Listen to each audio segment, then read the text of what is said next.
তো বন্ধুরা, কয়েকদিন আগে আমি ফোর হুইলার স্যাপের সকেটের বিষয় নিয়ে ভিডিও আপলোড করেছিলাম। তো সেখানে কয়েকটা ভাই আমাকে জিজ্ঞাসা করেছিল, দাদা ফোর হুইলার সকেট নষ্ট হয়ে গেলে আমি কিভাবে বুঝবো বা কতদিন পর পর চেঞ্জ করবো। তো আজকে আপনাদেরকে বলবো ফোর হুইলার স্যাপের সকেট নষ্ট হলে কিভাবে বুঝবেন। তার আগে আপনাদেরকে বলছি, ভিডিওতে অবশ্যই একটা লাইক করবেন। যখন আপনার সকেটের বিষয় নিয়ে সন্দেহ লাগবে বা সকেটটা নষ্ট হয়েছে কিনা কিভাবে বুঝবেন, তো একবার দেখবেন, চেক করে হবে যে এই যে দেখতে পাচ্ছেন স্যাপের সঙ্গে কিন্তু সকেটটা লেগে আছে।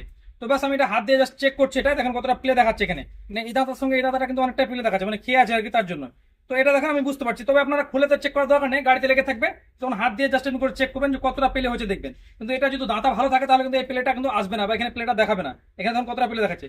এই সকেটটা যখন আমি নতুন লাগিয়ে দিব তখন দেখতে পাবেন প্লে কিন্তু বন্ধ হয়ে যাবে। দেখেন আমার হাতে নতুন সকেট এনেছি অলরেডি, তো এখানে লাগাচ্ছি আমি। এখন কিন্তু অনেকটা কিন্তু প্লে বন্ধ হয়ে গেছে, একদম প্লে নেই, সামান্য চুল পরে বরাবর যে প্লেটা আছে সেটা কিন্তু এই স্যাপটা দাঁতা কিছুটা কেজে, তার জন্য।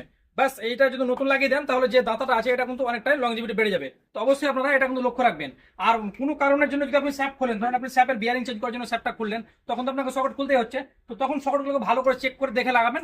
যদি বুঝতে পারেন যে হ্যাঁ সকেটের খারাপের পরিমাণটা বেশি আছে, তো অবশ্যই নতুন সকেট লাগিয়ে দিবেন, তাহলে কিন্তু আপনার সমস্যার সমাধান হয়ে যাবে। সকেটের বিষয় নিয়ে অলরেডি ভিডিও পেজে আপলোড করে দিয়েছি, আপনারা চাইলে দেখে আসতে পারেন। ভিডিওর লিঙ্কটা কিন্তু কমেন্ট সেকশনে দিয়ে রাখবো। এই ধরনের ট্র্যাক্টর রিলেটেড ভিডিও পেতে অবশ্যই পেজটাকে ফলো করে রাখবেন, আর যত পারবেন বেশি বেশি করে ভিডিওটা শেয়ার করে দিবেন। তো দেখা হচ্ছে নেক্সট কোনো ভিডিওতে। সবাই ভালো থাকবেন, সুস্থ থাকবেন, ধন্যবাদ।